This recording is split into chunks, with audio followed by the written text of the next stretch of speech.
이 말씀 중심에서 괜찮아 라는 제목으로 하나님의 말씀 전하겠습니다. 한번 옆 사람하고 한번 인사해 볼까요? 괜찮아 해보세요. 괜찮아. 한국 언어라는 게 참 오묘합니다. 괜찮아. 형욱이처럼 이렇게 하면 언어 전달이 정보 전달이 안 됩니다. 그런데 여기다 억양을 집어넣고 분위기를 집어넣으면 괜찮아? 에이, 괜찮아. 이렇게 됩니다. 의미가 똑같은 단어라고 할지라도 달라지게 되어 있습니다. 그래서 앞에는 패션 마크를 붙였고 뒤에는 느낌표를 붙인 괜찮습니다. 설교자로서의 의무 중에 하나는 성경의 언어를 오늘 우리가 살아가는 시대의 일상 언어로 번역하는 것이라고 저는 생각을 합니다. 오늘 본문을 번역하면 어떤 문장, 어떤 단어로 적합할까 고민을 하는데 하나님께서 저에게 이 괜찮아 라고 하는 말을 던져주었습니다. 저한테 묻는 거예요. 괜찮아? 오케이. 에이, 괜찮아. 이게 얼마나 은혜가 되는지 몰랐어요. 제가 종신대 신대원 다닐 때 항상 가을이 되면 기다려지는 시간이 있었습니다. 물론 시험은 아니고요. 체육대회였습니다. 체육대회 중에 축구를 반별로 하고 또 학년별로 이렇게 합니다. 3학년이 되면 양지 캠퍼스에 가서 하고요. 1, 2학년들은 3학년이 되면 사당동 캠퍼스에 가서 공부를 하고요. 1, 2학년들은 양지 캠퍼스에서 공부를 하거든요. 1, 2학년들이 다 모여서 이제 축구 대회를 하는 거죠. 그때 일을 잠시 나누려고 합니다. 저희가 이제 저희 반이 결승에 올라가서 2학년 한 반하고 이렇게 축구를 하게 되었습니다. 축구를 하면서 하다 보면 목사고 뭐고 내가 어제 기도 5시간 하고 6시간인데 아무 의미가 없습니다. 하다 보면 승부욕이 발동을 하게 됩니다. 그래서 하지 말아야 될 행동들을 가끔 하게 되는데 그때는 원칙과 도덕보다 항상 사람의 욕망과 열정이 앞서게 되는 그런 순간들이죠. 선배님이 공을 막 몰고 가는데 그대로 놔뒀다가 골이 될 것 같아요. 그래서 제가 좀 빠르거든요. 빨리 달려가서 하지 말아야 되는 태클을 좀 심하게 반칙적 태클을 해서 공을 몰고 가던 그 선배님을 고꾸라뜨렸습니다. 아차 싶었던 거죠. 나 전도사인데. 나 이러면 안 되는데. 하고 나서 이제 그 생각이 번뜩 드는 거예요. 이미 늦었죠. 그래서 에라 모르겠다. 그래도 나도 아픈 척하고 넘어져 있었습니다. 도저히 일어날 용기가 나지 않는 거예요. 왜냐하면 같은 동호회에서 같이 축구를 하던 선배였거든요. 그래서 넘어져 있는데 그 선배님이 툭툭 털고 일어나더니 저에게 다가와서 괜찮아? 하는 거예요. 그래도 조금 있다 에이 괜찮아 하면 제 손을 잡아주고 이렇게 일으켜 주었습니다. 앞에 괜찮아는 나를 정말 염려해서 해주는 말이었어요. 뒤에 괜찮아는 이런 의미죠. 너의 그 못된 행동 내가 용서해 줄게. 난 괜찮으니까 네가 비록 나에게 해를 가하는 심한 태클을 했지만 그런 너의 행동에 나는 화가 나지 않았어. 괜찮으니 일어나서 다시 축구를 하자. 이런 의미가 아니었나 라는 생각이 듭니다. 그때 몸둘 바를 모르고 서 있는 제 초라한 모습과 그 선배의 모습이 너무 멋져 보였고 참 크게 보였던 기억이 납니다. 가해자가 피해자에게 위로를 받는 그 순간은 저에게 있어서 잊을 수 없는 신선한 충격이었습니다. 정작 본인이 다치고 많이 아팠을 텐데 민망해야 할 후배를 당해서 먼저 손을 내밀어준 그 선배님을 저는 지금도 잊을 수 없습니다. 그 후에 저는 한 가지를 배웠는데 괜찮아 라는 말을 배웠습니다. 괜찮아. 예수님을 닮은 이 멋진 말을 제가 배우게 된 거죠. 사랑의 말, 회복의 말, 위로의 말, 참 아름다운 말이었던 거죠. 우리는 누가 뭐라고 해도 애통의 시대를 지금 살아가고 있습니다. 아무도 나의 실패나 나의 좌절에 위로를 주지 않습니다. 경쟁의 시대에 오히려 실패와 좌절은 다른 사람에게 피해를 주고 있다는 자의식 때문에 위로받아야 될 수많은 사람들이 벌레 같은 취급을 받으며 우리는 살아가고 있는 것입니다. 또한 벌레 취급을 받지 않기 위해서 누군가를 벌레로 만들어야 되는 참으로 애석과 애통의 시대를 우리가 살아가고 있는 것입니다. 며칠 전에 우리 두 딸이 서로 뭘 하다가 무슨 충 하면서 서로 비난을 하는 거예요. 무슨 충. 기껏해서 낳아놨더니 자신들을 벌레로 비하하는 이들을 보면서 참 마음이 씁쓸했습니다. 여러분 들어보셨습니까? 극혐. 극도로 혐오스럽다. 뭐가 그렇게 혐오스럽길래 극도로 혐오스러운지 모르겠습니다. 이 언어들이 날카로워져 있고 이 시대 우리의 마음을 반영하는 것이 아닌가. 개저씨. 여기 다 개저씨들 많지. 기레기. 굳이 여기에다가 뭐 래퍼를 달지 마세요. 그럼 들으세요. 설명충. 설명을 해줘야 알아듣는 사람을 설명충이래요. 뭔가 좀 덜 떨어졌다는 거지. 학교 가는데 공부는 안 하고 급식을 기다리는 사람은 급식충이라고 한대. 유족충. 요새 나라에서 큰 일을 하다가 그 고통을 당하고 죽어가는 그 사람들 향해서 참 몰지각한 사람들이 유족충이라고 이렇게 이야기를 해요. 엄마들을 향해서 마음충, 보수라치, 한남충, 수많은 벌레들이 존재합니다. 이런 모욕과 혐오를 담은 단어들이 우리 일상을 점령하고 있죠. 이것은 하나님의 형상을 따라 지음받은 사람을 향한 비하여 모욕이요, 얄팍하고 사악한 우월감을 맛보기 위한 타인을 모멸하는 행위가 아닐 수 없습니다. 또 다른 편으로 생각하면 궁색한 자존감을 이렇게 내세우기 위해서 다른 사람을 사냥감으로 몰아서 물어뜯는 잔인한 행위가 아닐 수 없습니다. 이것을 혐오주의라 이렇게 이야기합니다. 자신의 행복과 평안을 위해서 이 땅에 실패한 자들과 패배한 자들을, 상처난 자들의 그 경쟁에서 밀린 정말 위로가 필요한 약한 자들을 자신의 제물로 삼아버리는 무차별적인 공격인 거죠. 우리 청소년들은 그것도 모르고 그냥 재밌으니까 따라합니다. 그러니까 요즘 부모들은 책을 많이 읽어야 됩니다. 보지 말아야 될 영화 있습니다. 근데 무조건 보지 말라고 하면 안 되고 왜 보지 말아야 되는지 이야기를 해줘야 됩니다. 하지 말아야 될 언어들이 있습니다. 이 자꾸 사용하다 보면 나도 모르게 사람을 벌레처럼 여기게 되기 때문에 그런 거예요.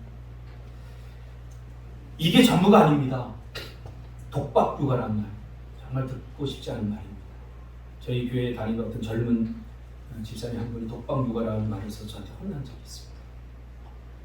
자기 혼자만 독박 육아합니까? 물론 육아하는 거 힘들죠. 세상에서 가장 힘들고 불가능한 일이라고 한다면 육아입니다. 저는 남자로 태어나서 참 감사한 게 뭐냐면 육아를 하지 않아도 참 감사해요. 우리 남자들은 잘 이해를 못하죠. 육아는요, 이 세상에서 가장 힘든 일이라고 생각하면 돼요. 아이 키우는 일. 이럴 때 센스 있는 엄마들 박수도 나오고 그러는데 제가 다른 데서 강의하면 이런 얘기하면요 막 박수 나오고 그래요. 많이 지치셨군요. 독박육아 하시다가. 김치녀 이런 말. 결혼해서 전업주부를 하면 취직충. 참 애통의 시대인 것 같아요. 그렇게 따지면 오늘 본문에 나오는 이 베드로는 실패충, 배신충, 헛소리충입니다. 예수님을 부인하고 도망친 후에 여러분 베드로의 심정에 대해서 여러분 한번 생각해 보셨나요? 베드로는 누구보다 예수님을 사랑하고 좋아했던 사람입니다. 진심이었습니다. 예수님이 너희가 다 나를 팔고 나를 버릴 것이다 라고 말할 때 베드로가 뭐라고 얘기했습니까? 주님, 섭섭합니다. 어떻게 우리에게 그런 말을 할 수 있죠? 다른 사람에게 그런 말을 할 수 있을지 몰라도 적어도 나에게 그런 말을 하면 안 됩니다. 다른 사람은 몰라도 나는 절대 그렇게 하지 않을 것입니다. 라고 말한 것은 진심이었습니다. 그리고 베드로는 정말로 예수님을 최선을 다해서 사랑한 사람입니다. 그러자 주님이 오늘 밤 다 울기 전에 내가 나를 3번이나 모른다고 할 것이다 라고 하자 절대 그렇지 않을 것입니다. 주님과 함께 죽을지라도 결코 주님을 모른다고 하지 않을 것입니다 라고 말하게 되죠. 그러나 겟세마네 동산에서 로마 군병들에 의해서 예수님이 잡혀가실 때 그는 모른 척 했습니다. 그리고 몰래 뒤를 살금살금 많은 사람들 틈에 끼어서 따라갔습니다. 여자 하인이 소리를 치죠. 당신도 갈릴리 사람 예수와 함께 있었다.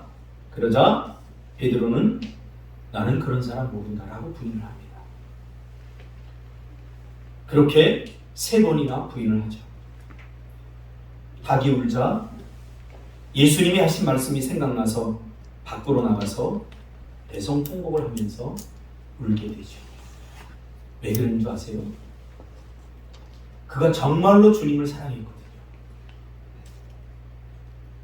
배신한 것 때문에 물론 울 수도 있겠지만 제가 가만히 감정을 이입해서 제가 생각해보니 나 같은 경우 그러면 왜 울까 생각을 해봤더니 또 이렇게 생각할 수도 있겠다.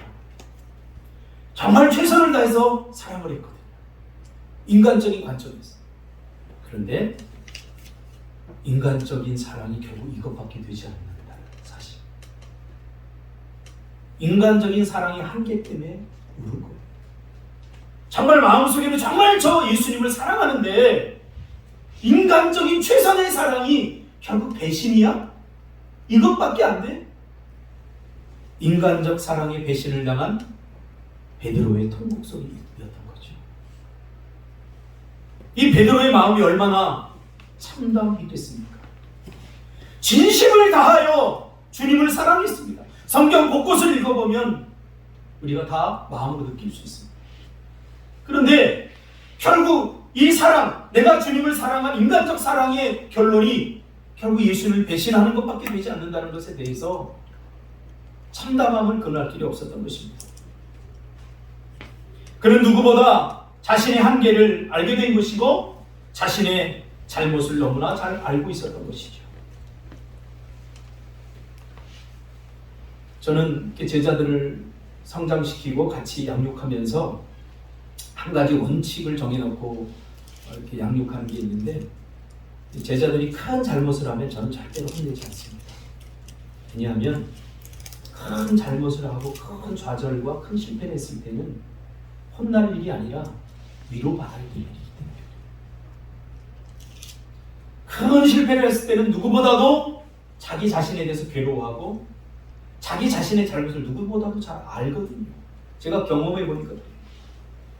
근데 그때 누군가 비난하고 누군가 그렇게 하면 안 됐어 라고 말하면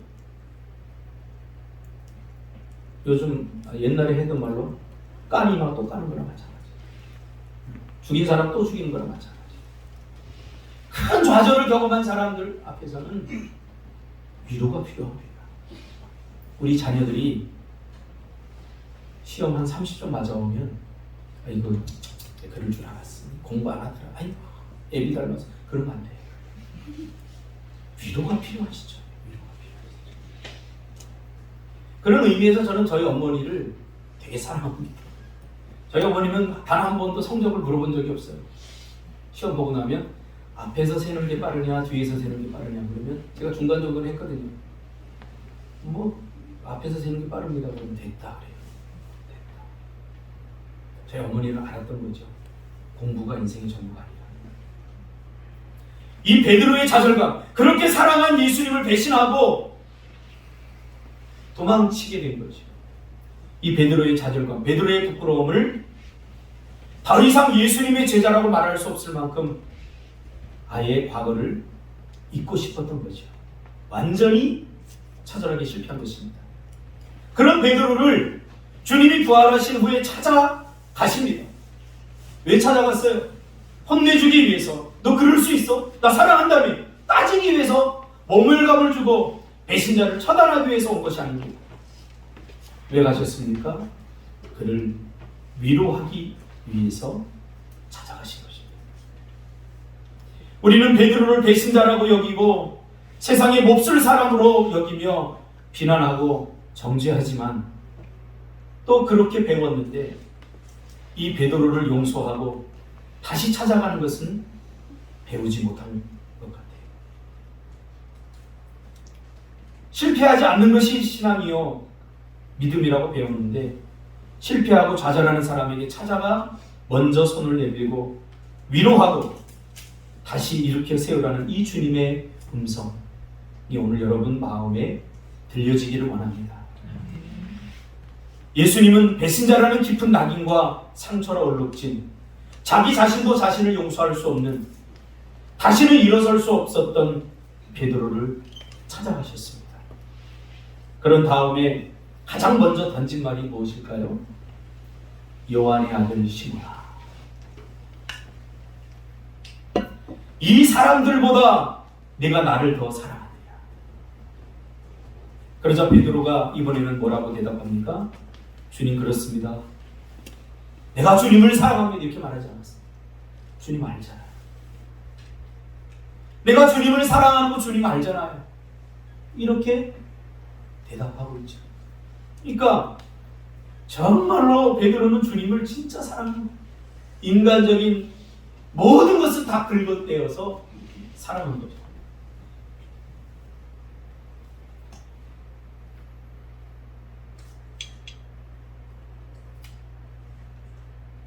그 인간적 사랑의 배신을 느끼고 더 이상 사랑에 자신이 없었던, 더 이상 누군가를 사랑할 수 없었을 것 같았던 이 베드로가 이 베드로 주님의 질문에 질문을 하죠. 사람은 사랑의 상처를 입으면 사랑을 입에 담기조차 싫어합니다. 사랑의 상처를 받으면 누군가를 다시 사랑한다는 것이 쉽지 않습니다. 이 베드로도 마찬가지죠. 이 정도가 사랑이야? 이게 사랑의 실체야? 그런 그에게 다시 두 번째 예수님 묻지요. 내가 다른 사람들보다 나를 더 사랑하느냐? 그의 사랑으로 상처난 그 마음을 후벼 파는 게 아닙니다. 참 어떻게 보면 얄궂고 짓궂습니다. 이런 거죠. 준석 집사님이 몇 달 전에 냉동 삼겹살을 썰다가 이 손을 베어서 이제 기타도 제대로 잡지 못하는 지경에까지 이르렀습니다. 그런 준석 집사에게 생일 선물로 냉동 삼겹살 사줄까? 라고 묻는 것과 마찬가지. 어떻게 냉동 삼겹살 사줄까? 고기도 싫어요? 고깃집에서 먹겠대요. 상처가 남은 거죠. 상처가 남은 거죠. 예전에 제 친구가 화약을 가지고 놀다가 3도 화상을 입었습니다. 다 홀랑 탔어요, 눈썹까지. 그때는 철 없으니까 중학교 때니까 친구들이 생일 선물로 화약을 사줬습니다. 그 엄마한테 되게 혼났어요, 저희. 주님이 지금 그렇게 하는 게 아니죠. 다시 묻는 이유가 있죠. 상처를 후벼 파기 위해서 묻는 게 아닙니다. 그 기억하고 싶지 않은 아픔을 떠올리기 위해서 묻는 게 아닙니다. 그리고는 예수님이 그때마다 이렇게 이야기합니다. 첫 번째 물었을 때는 다른 이야기 하지 않고 네가 저 사람들보다 나를 더 사랑하느냐? 라고 묻고 나서 내 어린 양을 먹이라. 두 번째로 저 사람들보다 나를 더 사랑하느냐? 묻고는 그러면 내 양을 치라. 세 번째 물으니까 근심이 된 거예요. 베드로가 이거 뭐 하자는 거지? 그때 예수님께서 내 양을 먹이라 라고 대답합니다. 이 말을 한 단어로 표현한 뭐냐면 괜찮아. 괜찮아? 너 괜찮니? 너 사랑에 상처 입은 거 괜찮아? 지금 예수님이 다독이고 있는 거예요. 누가 십자가를 지고 고난당했습니까? 누가 모멸을 겪었습니까? 누가 채찍에 맞고 손과 발에 그리고 옆구리에 누가 창에 찔렸습니까? 베드로가 아닙니다. 예수님입니다. 누가 가시관을 쓰고 누가 침뱉음을 당하고 누가 십자가에 달렸고 누가 배신당했습니까? 누가 상처받았습니까? 베드로가 아니에요. 예수님입니다. 그런데 철저히 자신을 배신한 베드로 앞에서 예수님이 던진 첫 마디는 놀랍게 베드로야 괜찮냐? 이거예요. 너 정말 괜찮은 거니? 그 다음 말은 괜찮아 였습니다. 무슨 말입니까? 그럴 수 있지. 나 다 이해해. 내가 주님을 사랑하는지 당신은 알고 있지 않습니까? 라는 말밖에 할 수 없는 베드로를 일으키는 말이었던 것입니다. 자신은 더 이상 제자로서 자격이 없다고 생각했던 거죠. 그래서 고향으로 돌아가 고기 잡는 일을 하고 있던 베드로를 찾아가서 괜찮아? 괜찮아? 라고 위로를 하고 있는 거죠.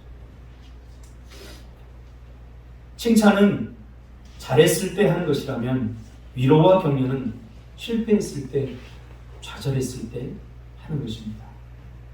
우리는 위로하는 법을 배워야 합니다. 누구에게요? 주님께요.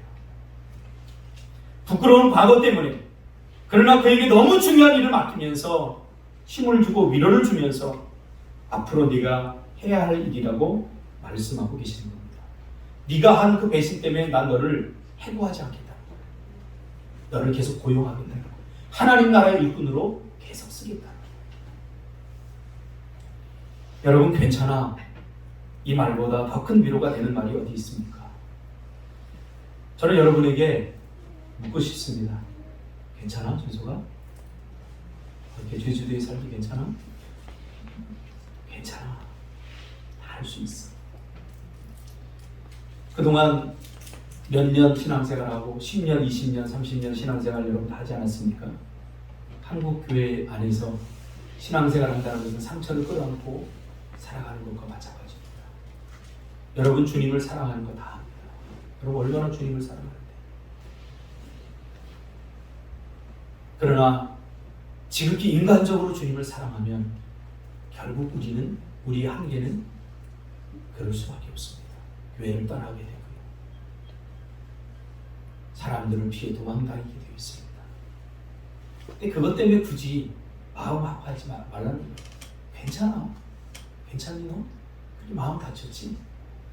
그래서 저는 저희 교회 오면서 아무것도 아직 안 와도 돼요. 그러니까 딱 설교만 들으세요. 와서. 그걸 자꾸 하려고 하지 마세요. 이렇게 설교만 들으세요.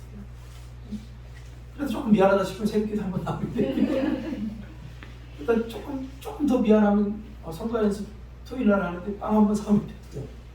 제발 부담 갖지 마세요. 주님이 그랬다고요. 지금 주님이 와서 뭐라고 그랬어요? 너 이 새끼 그럴 수 있어. 이렇게 하지 않았어요. 따기를 예배당 종치듯이 때리면서 이렇게 하지 않았어요. 괜찮냐? 괜찮아? 돌아보니 제가 최선을 다해서 일하다가 상처받고 쓰러질 때마다 제 주변의 사람들이 저에게 해줬던 말들이었어요. 괜찮아? 박전사 괜찮아? 황 목사 괜찮아? 에이 괜찮아. 여러분 괜찮습니다. 비용 집사님 괜찮아? 네? 죄송합니다. 반말해서 어쩔 수 없어요. 괜찮아요? 이렇게 물어보면 좀 느낌이 들어가거든요. 제가 다시 물어볼게요. 괜찮아? 괜찮아요? 어떤 게 좋아요? 밖에 안 보았어요. 네, 밖에 나가셨네요. 제가 조작을 좀 했습니다. 우리 주변을 돌아보십시오. 코로나 시대 열등감과 패배감에 찌든 사람들 투성입니다. 상처 준 사람은 없는데 상처받은 사람들 투성입니다.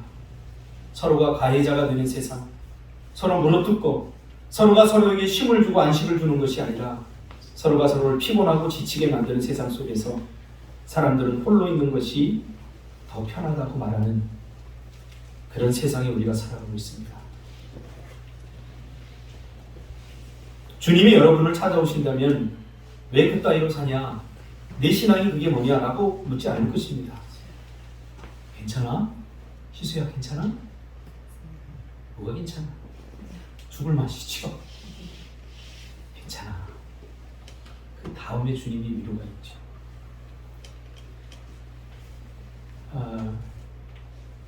제가 인이를 전번에 한번 혼냈어요. 주일학교 끝나면 다 자기네 집, 자기 청소 한 번도 안 하면서 자기네 집을 다 끌고 가서 개판을 만들어 놓는 것은 뻔한 이치이죠. 왜냐면 제가 공부해봐서 알아요. 제가 공부해보면 지가 청소 안 한다고 지휘대로 함부로 한 번 지금 이렇게 하고서 손으로 싹 하고 바닥을 도대체 누구 닮은 거예요? 코프로 휴지를 막 던져버리고. 그러니 자기 집 가서 어떻게 하겠어요? 주일학교 끝날 때나 되면 애들 다 데리고 가요. 그래서 너 도대체 양심이 있는 놈이냐? 너 청소도 안 하면서 엄마가 다 청소할 거 아니야? 저도 청소해요 그러더라고요.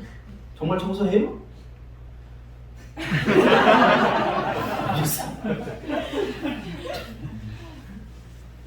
애들은 양심이 없어요.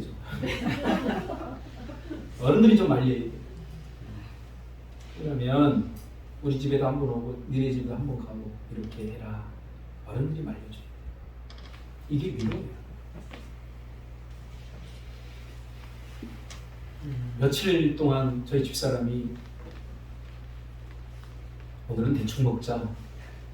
그럼 힘든 거예요. 그럼 그날 저녁은 제가 설거지합니다. 힘내 이런 위로가 아니에요. 설거지 한번 해주는 게 위로예요. 서로가 다르다는 것을 우리가 인정하고 살아야 돼요. 예수님도 제자들 그렇게 대했어요. 다 똑같이 안 대했어요.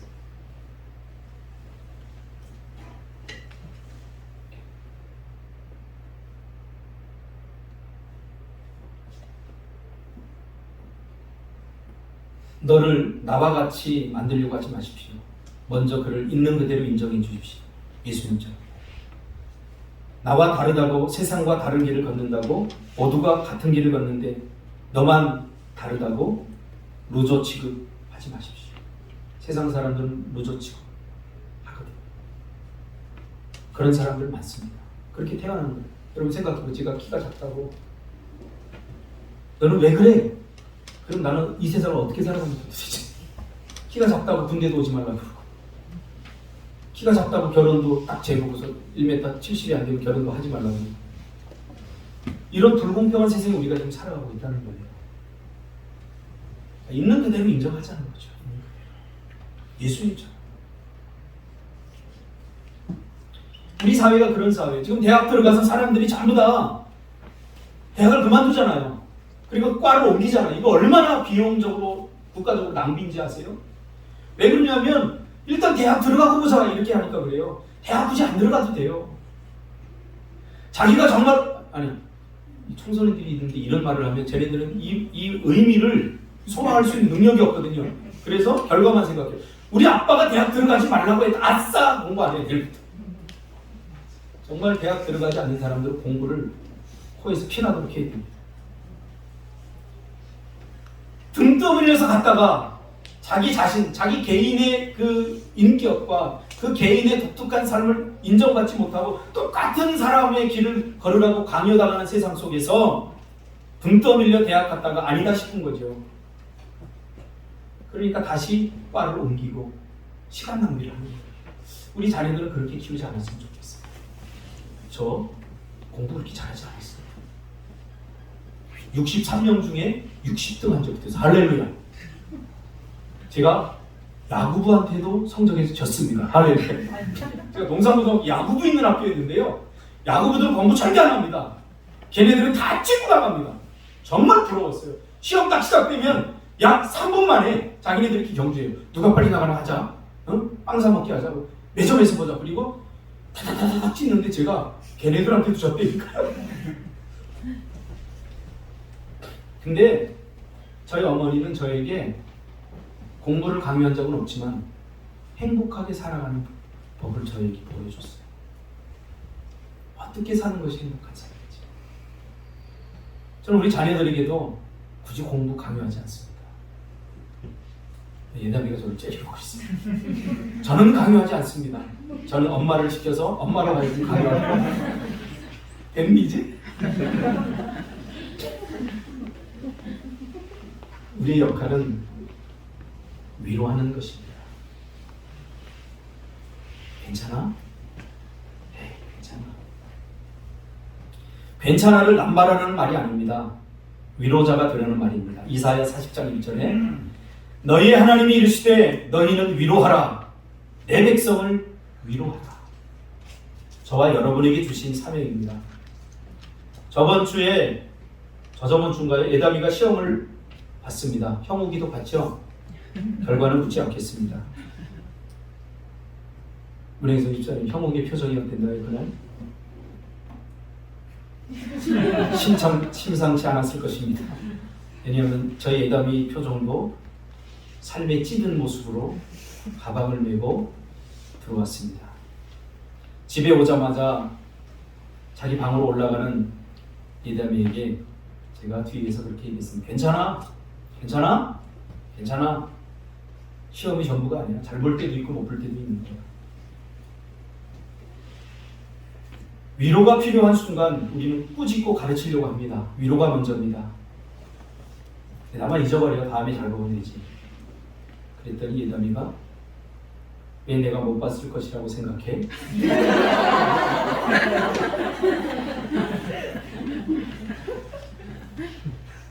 저만 조바심이 있어요. 저는 정말 40대 초반까지 저는 정말 경쟁적으로 살았어요. 누구한테 지고는 못 살았어요. 그래서 항상 선두였어요. 저는 지금까지 시험을 떨어져 본 적이 별로 없어요. 그래서 사람들에게 상처도 많이 주고 상처도 많이 받았고 성격은 굉장히 예민해졌고 전투적으로 바뀌었습니다. 근데 목회를 하면서 사실 많이 바뀌었고 지금도 바뀌어져 가고 있습니다. 안 되면 세상이 망할 것 같았는데 안 돼도 괜찮습니다. 살아보니까 당해보니까 그렇게 집착해서 살 필요 없더라고요. 정말 중요한 것은 뭐냐면 우리는 서로가 서로에게 위로자로 부름을 받았다는 사실을 기억하는 거예요. 그래서 목회를 하고 나서 제가 제일 많이 쓰는 단어가 괜찮아. 정말 괜찮아를 많이 써요. 남발하는 게 아닙니다. 한 번은 미얀마에 갔는데 어떤 애들이 막 모여서 놀다가 탁 떨어졌는데 머리가 막 깨졌어요. 이렇게. 수가 막 피가 막 콸콸콸콸. 정명희 씨는 피가 콸콸콸콸 나는 거 봤어요? 콸콸콸콸.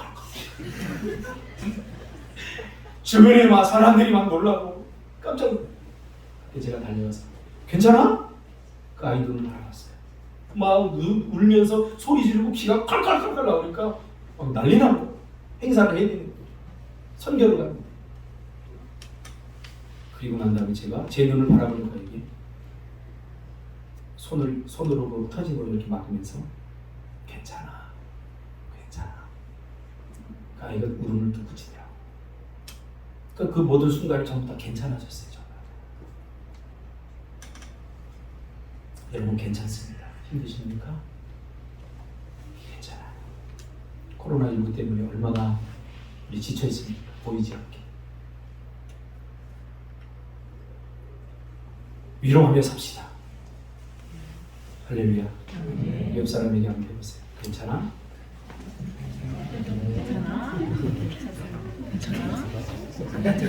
손만 집사님 순서가 바뀌었습니다. 괜찮아 하라고 하니까 먼저 장명환 집사님한테 괜찮아. 안 괜찮아요. 그냥. 먼저 1순위가 장로님 죄송하지만 결혼하면요 1순위가 장로님이 아니에요. 이제 서운해하시면 안 돼요. 1순위가 문행성 집사님 당연한 거예요. 저는 결혼하고 나서 우리 집 식구들 모일 때 제가 선언했어요. 앞으로 우리 집사람 건들지 마. 내가 가만 안 있을 거야. 1순위는 김은아예요. 그랬어요. 사실은 그렇게 하지 않더라도 소리는 그렇게 해줘야 돼요.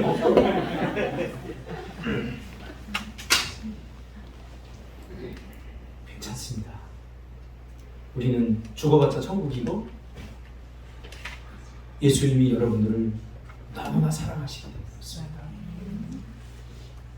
결론을 짓겠습니다. 베드로는 최선을 다했습니다. 인간적인 사랑의 한계가 그겁니다. 이미 우리 안에는 사랑을 자꾸 물어본 건 이유가 있어요. 예수님이 아카페적 사랑, 신적 사랑으로 물어봤거든요. 베드로야, 너 이제 인간적 사랑의 한계를 봤지. 이제 내가 너에게 이 아카페적 사랑을 너에게 하는 거야. 이 아카페적 사랑은 네가 나를 배신해도 나는 여전히 너를 사랑하는 사람이야. 네가 나를 아프게 해도 나는 여전히 너를 사랑해. 왜라고 묻지 마. 그냥 사랑하는 거야. 세상적 사랑은 조건을 따져서 사랑하지만 나는 사랑하기로 작정한 사랑이야. 네가 아무리 나를 아프게 하고 네가 나를 아무리 고통스럽게 해도 너를 향한 나의 사랑은 포기되지 않는 사랑이야. 이 사랑이 베드로 전후서에 그러니까 여러분 안에 신의 성품으로 부어졌다고 했습니다. 이제 인간적 사랑에서 신적 사랑으로 전환하시기 바랍니다. 조건을 보고 사랑하지 말고 이미 여러분 안에 이 하나님의 사랑이 있으니 무조건적으로 사랑하는 위로자의 삶을 사시기를 주님의 이름으로 축복합니다.